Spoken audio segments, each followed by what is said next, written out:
the meeting in order. Mrs. Burns, roll call. Mr. Sullivan, Present.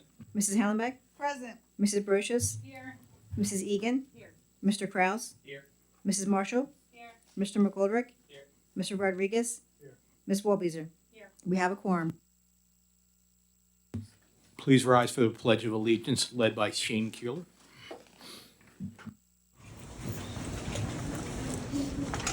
I pledge allegiance to the flag of the United States of America and to the republic for which it stands, one nation, under God, indivisible, with liberty and justice for all. Thank you, Shane. You're welcome, Mrs. Brochus.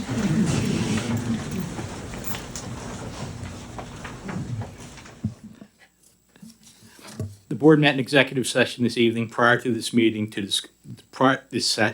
The board met in executive session this evening prior to this meeting to discuss matters of employment, issues related to labor unions, the purchase of lease or of real property, matters related to litigation, and matters related to school safety and security. Mrs. Burns, any announcements? There are no announcements. Mr. Bowman, Superintendent's report. Thank you, Mr. Sullivan. We are now less than 24 hours away from celebrating Neshaminy High School's 131st commencement ceremony tomorrow evening.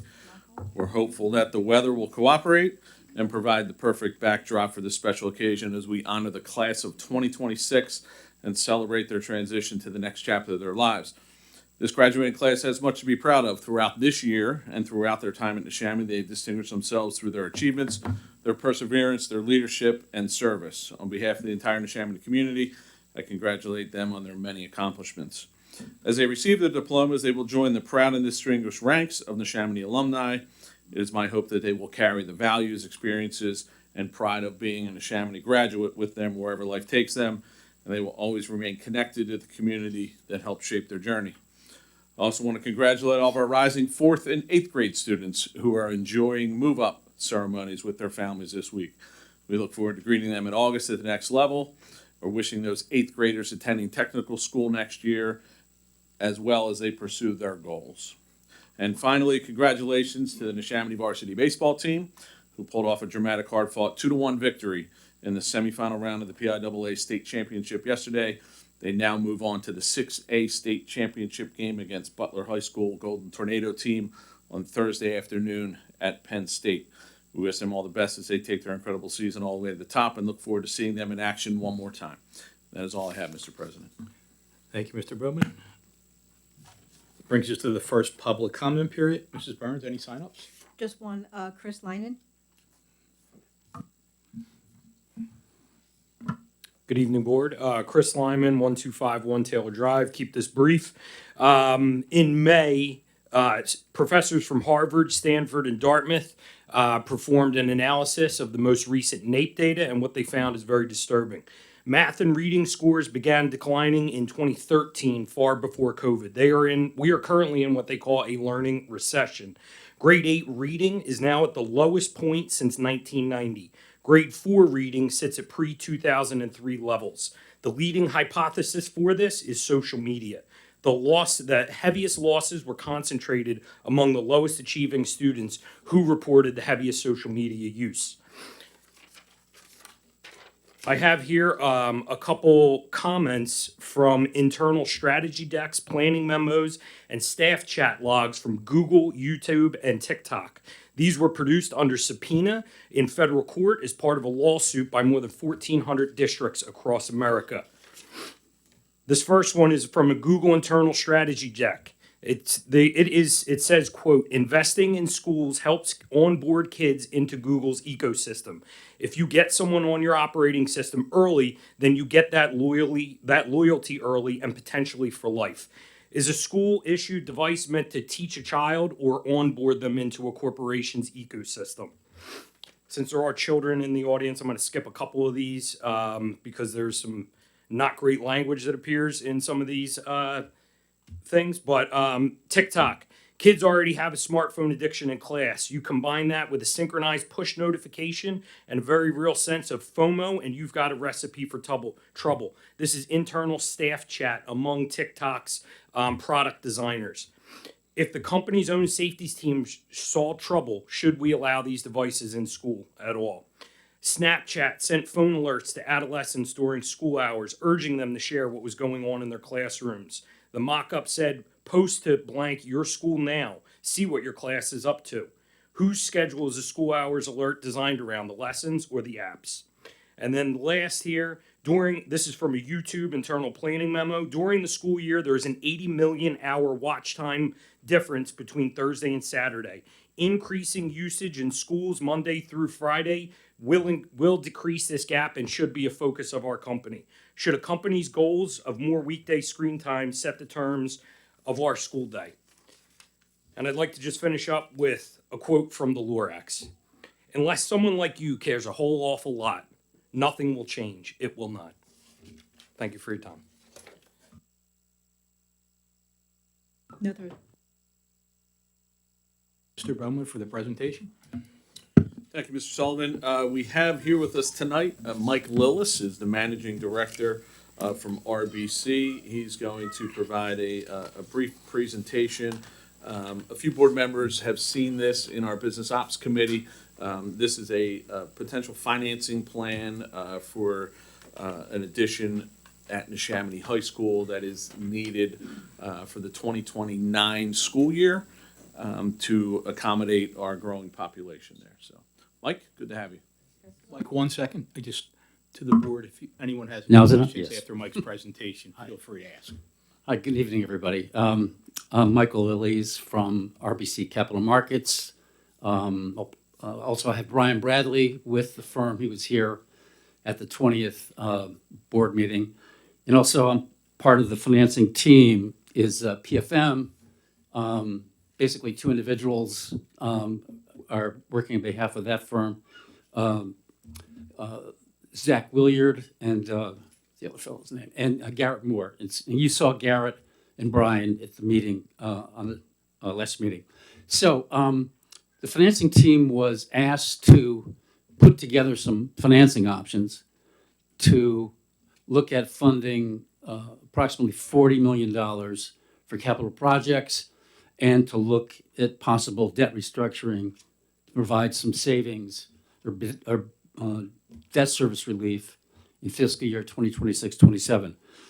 So back on the 20th, Brian and Garrett showed you two options. One was financing $40 million of capital projects and looked at this debt restructuring for a couple of district issues, which were the 2021 Bs and the 2023 Bs. And then they also showed the same capital project funding, but without the debt restructuring. So since that meeting, our understanding is that the board wanted us to consider and show the board funding $50 million of capital projects and to include the debt restructuring. So with that, if I'll turn to page 4.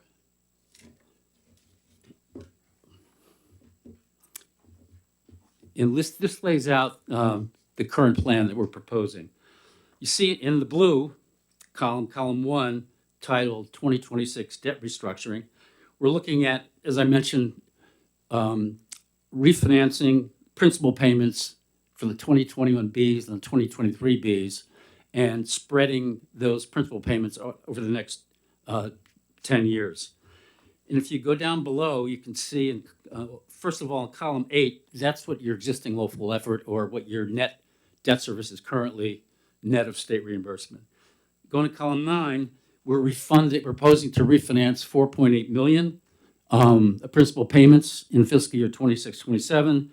And then you can see in column 10, the refinancing is spreading those payments out over 10 years.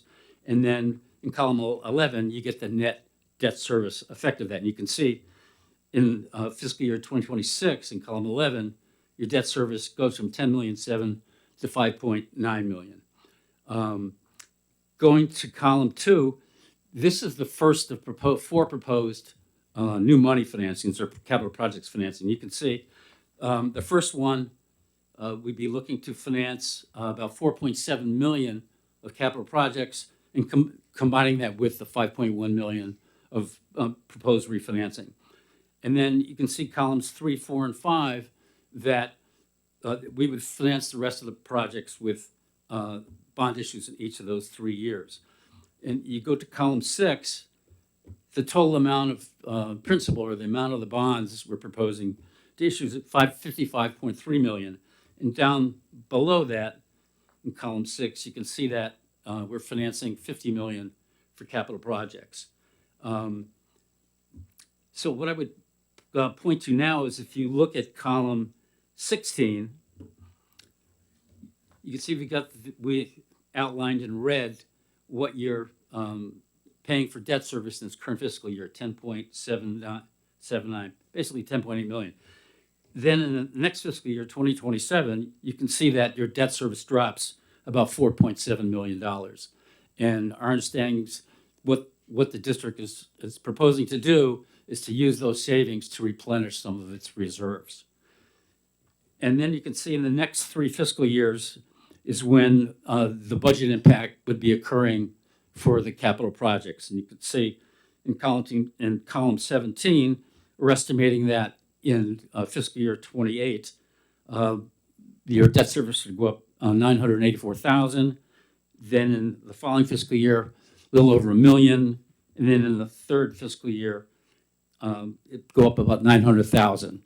So at the bottom of that column is what the estimated total budget increases would be to fund these capital projects and to do the debt restructuring, debt refinancing.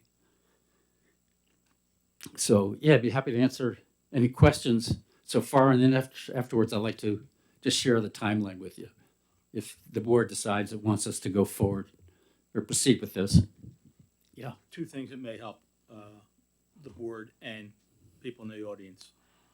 The cost of the financing is what's in the 55 million, and that's why we're borrowing 50. Is that correct? So all soft costs are included? Yeah. Okay, so Yeah, that's the exactly. difference. The other, it may be helpful to say, to mention why we're doing it in 4 different tranches, so we stay below the 50. Yes. Yeah. Thank you. The idea is to spread the budget impact over several years rather than financing it all at once. So I think that makes it a little bit more palatable for your taxpayers to be able to do that. And it's a strategy that's used often with school boards. And also, aren't we allowed to earn interest on the money if we went over a certain threshold when we have to Yes, get charged by the IRS? You're allowed to keep any earnings in excess of what your borrowing costs are if you issue $15 million or less in any calendar year, not fiscal year, but calendar year. Also, I would mention another thing that we've tried to keep in mind is that if you issue $10 million or less in a fiscal year, we call that a bank qualified issue, which means it's more favorable for banks from a tax standpoint. If you issue $10 million or less in a calendar year, the interest rates are usually a little bit lower and you can refinance a little bit sooner. So that would be the case if you go forward with financing this year, at least as far as bank qualification goes. And then in the next 3 years, they wouldn't be bank qualified, but they'd be eligible to keep interest earnings over and above what your borrowing cost is. Sorry, thank you. Sorry. I was at the business ops meeting, so I have 2 questions. The Yeah. first is, I think when we saw that presentation and it was for the lower dollar amount, it was for the 40 million. Yeah. Is there a reason why 3, 4, and 5 are 20, 15, and 10? I think we took into account what the amount of spending would be for Okay. the capital projects. So that's why we spread out the Okay, thank the you. financing. Well, Sorry. and then I just think it would be helpful for the folks who weren't at the business ops meeting to maybe see the 40 million chart of this also, to kind of show why it doesn't actually sound as bad as, like, why 50 million and 40 is the better option than 40 million. Maybe?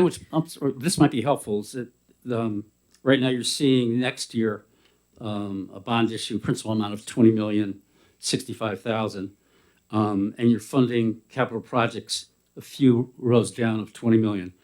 Well, we've added before it was 15 million, and now we've added 5 million to that issue. And in column 4, you can see we're proposing issuing a little over 15 million, and down below 5 lines, you're seeing that it's financing 15 million of capital projects.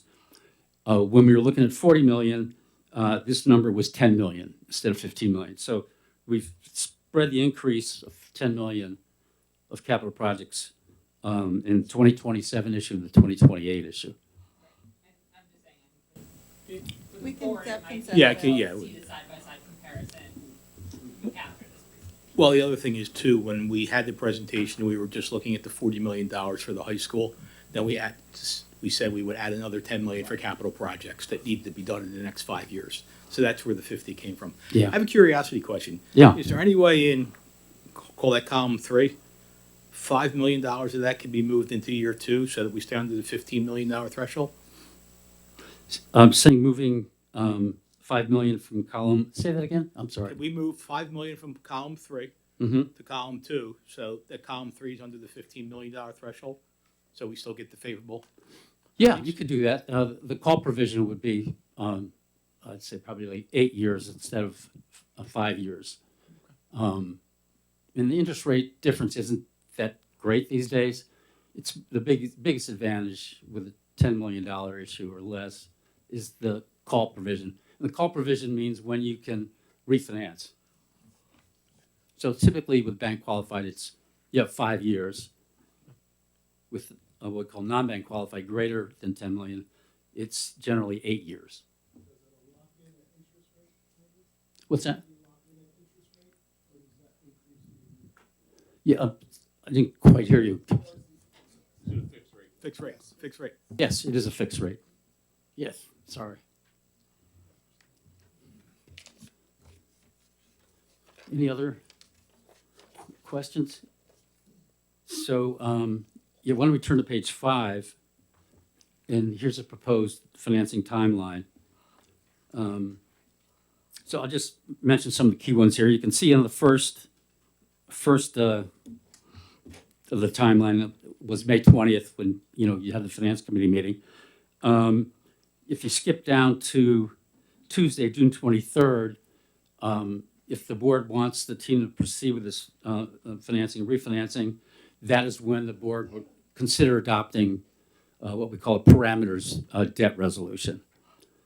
And what that does is the board, I guess, basically commits to do the proposed capital projects financing and the refinancing, but it allows the financing team to pick a day when we would propose going out into the market with the bonds for the financing.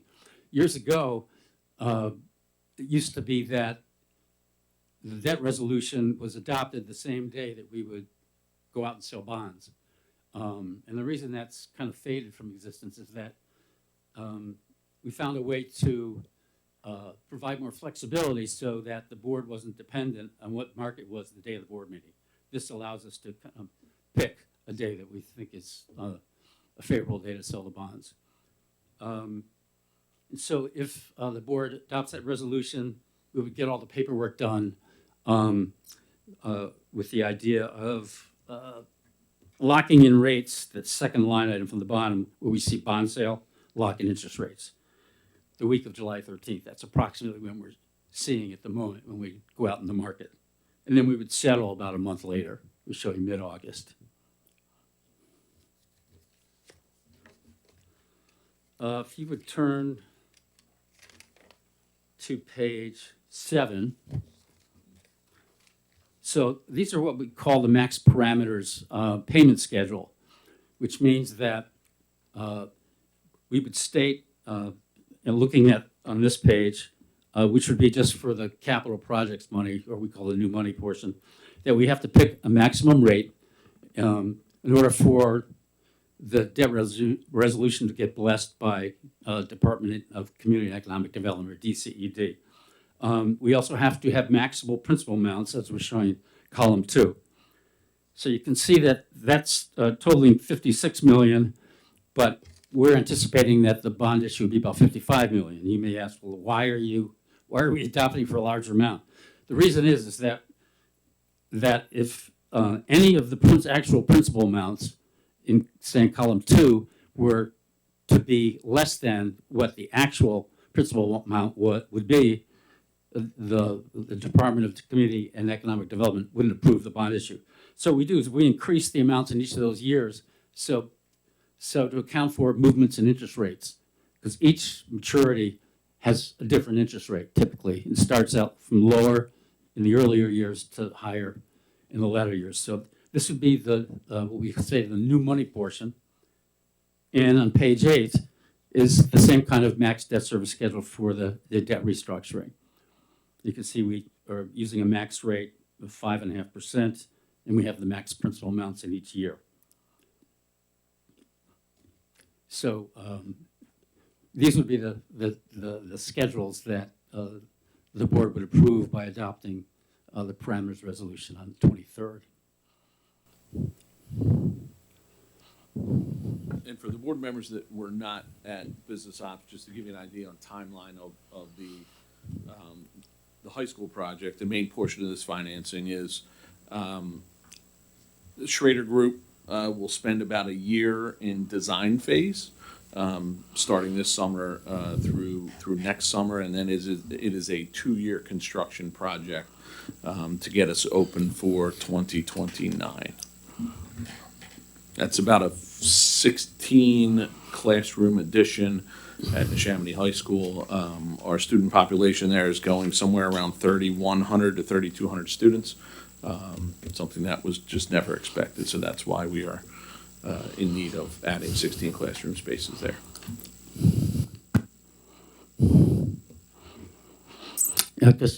Any other questions? Just one final comment I wanted to make. Before I came here tonight, I grabbed a bite to eat at J.B. Dawson's, and it turns out my server is a senior, and she's graduating tomorrow, and she said she's pretty psyched. And she asked what I was doing, and I tried to explain, and she said, okay, that's enough. You know. Okay. Thanks, Mike. Okay. Okay. That brings us to some action items. Mrs. Hollenbach? Thank you, Mr. Sullivan. I'd like to make a master motion for 2.01 appointments, new hires, 2.02 appointments, rehires, 2.03 retirements, resignations, end of assignments, and 2.04 summer hiring. We have a motion on the floor. Can I get a second? Second by Mrs. Brochus. Any comments or questions? All in favor? Aye. Opposed? Motion passes 9-0. Thank you, Mr. Sullivan. I believe we have quite a few new contracted employees whose contracts were just approved by the board. And as I have told the board, we have a tremendous group of individuals that we're bringing on board that we're excited about. I would like you each to stand up. You can all stand up together. And Mr. Stanley in the back has a microphone. I would just like you to tell us your name and where you will be teaching. So you can all stand up at the same time. You don't have to do it individually, right? And stay standing. Yeah.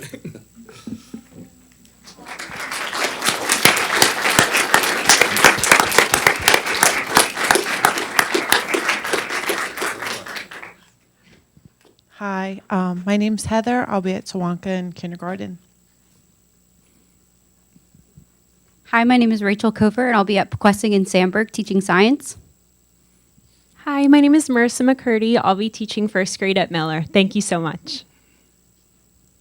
Hi, I'm Lindsay Watkins, and I'll be teaching learning support at Miller and Schweitzer. Hi, I'm Amanda Zimmerman, and I'll be teaching second grade at Core Creek. Hi, I'm Caitlin Stewart, and I'll be teaching special ed at Tawanka.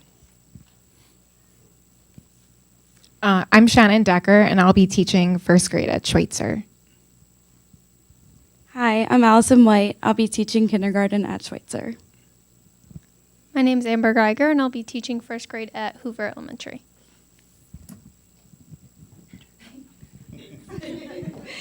Danielle Bolton, I'll be teaching special education at Core Creek Elementary. Hi, I'm Ellie Bartoni, and I'll be teaching autistic support at Fertibar.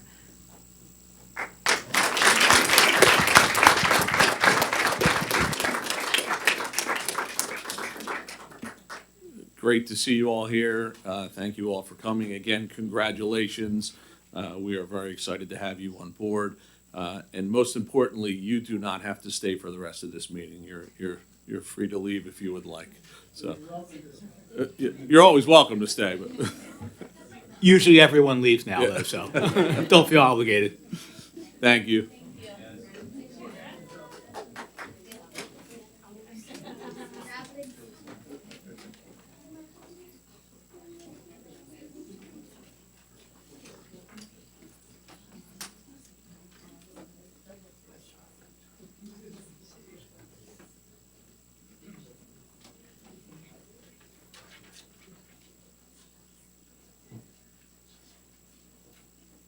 Okay, now back to your previously broadcasted show. I'd like to make a master motion for 2.05 confidential secretaries agreement, 2.06 Neshaminy Administrative Support Association agreement, 2.07 Neshaminy School District Administrators Association agreement, and if I could flip the page, 2.08 Neshaminy School District Cabinet agreement. We have a master motion on the floor. Can I get a second? Second by Mr. Rodriguez. Any comments or questions? All in favor? Aye. Opposed? Motion passes 9-0.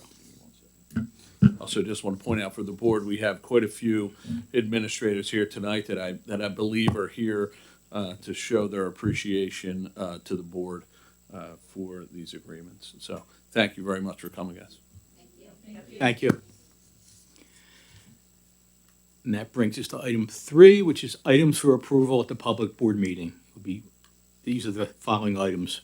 3.01 routine business matters, 3.02 year-end budget transfers, 3.03 the 2026-2027 final operating budget, 3.04 student settlement agreements, 3.05 stop loss insurance for 2026-2027, 3.06 budgetary adjustments for federal and other programs, 3.07 student activity accounts, 3.08 Chester County IU and CCRES Educational and Behavioral Health Services 2026-2027 school year agreement, 3.09 homestead and farmstead exclusion, 3.10 contracted services for 2026-2027 school year, 3.11 agreement of services Thomson Reuters, 3.12 contracted transportation services STA contract addendum, 3.13 contract addendum with ESS for ESY 2026 and the 2026-2027 school year, 3.14 the first reading of policy 806, 824, 140, 2021, 236.1, 325, 332, 619, and 810, and that's it. And that brings us to the committee reports. Mrs. Hollenbach, Business Operations. Our last business operations meeting was canceled, so I have nothing new to report at this time. Thank you. Educational Development, Mr. Rodriguez. Thank you, Mr. Sullivan. I have nothing to report this time. Our next meeting will be in the fall. Okay. Policy? Oh, that's me. There was a policy meeting, I guess that was last week, and we discussed the policies that will be coming up for approval at the board meeting at the end of the month. And there was a discussion regarding a social media policy, which was tabled, there needed to be further discussion on it. Okay. Representative reports. IU Board, Ms. Wolbeser. Thank you, Mr. Sullivan. The IU had its annual graduation last Tuesday for its to celebrate the achievements of its graduating seniors, and their next meeting will be next Tuesday. Thank you. Neshaminy Education Foundation. Thank you, Mr. Sullivan. The board and the Neshaminy Education Foundation met here at Maple Point yesterday to discuss 2 grant proposals, updates to the NEF board policies, and financial matters. The foundation is pleased to announce the winners of the annual NEF scholarships. Congratulations to Neshaminy High School seniors Neil Sherwalker, Molly Pritchard, Peyton York, Kayla Stillwell, and Adelia Hunter. Each has received $1,000 towards their future educational expenses. The foundation has been a part of the community since 1993 and relies on volunteers for all its operations. The NEF is especially in need of local business owners and professionals who would like to bring their expertise and community connections to the cause of helping our Neshaminy schools succeed and thrive. If you are interested in serving as a board member or just volunteering some time and ideas, please contact any NEF board member listed on the NEF website. The next NEF board meeting will be held here at Maple Point on Monday, August 10th at 4 p.m. Thank you. Thank you. PSBA Liaison, Mrs. Marshall. No report at this time. Thank you. Technical school, who's doing that? Mr. Kraus? Nothing to report at this time. Okay, thank you. All right, that brings us to the second public comment period. Okay, going once? Okay. Anyone have any future topics on the board? Anyone have any board comment? Sure. First, I'd like to say the tech school did graduate yesterday, all the seniors. So congratulations to them. I also want to thank all of our administrators for attending tonight. We do appreciate everything that you do for our district. So yeah, thank you very much. Other than that, congratulations to the class of 2026 graduating tomorrow, hopefully. That's what I was going to say. Hopefully we see everybody tomorrow night and the weather holds out. Future meetings, there's a board meeting on June 23rd in this room at 7 p.m. And the next meetings for business ops, educational development, and policy are until the fall of 2026. So the dates have yet to be scheduled. With that, I'd like to make a motion to adjourn. Can I get a second? Second by Mrs. Hollenbach. All in favor? Aye. Motion passes 9-0.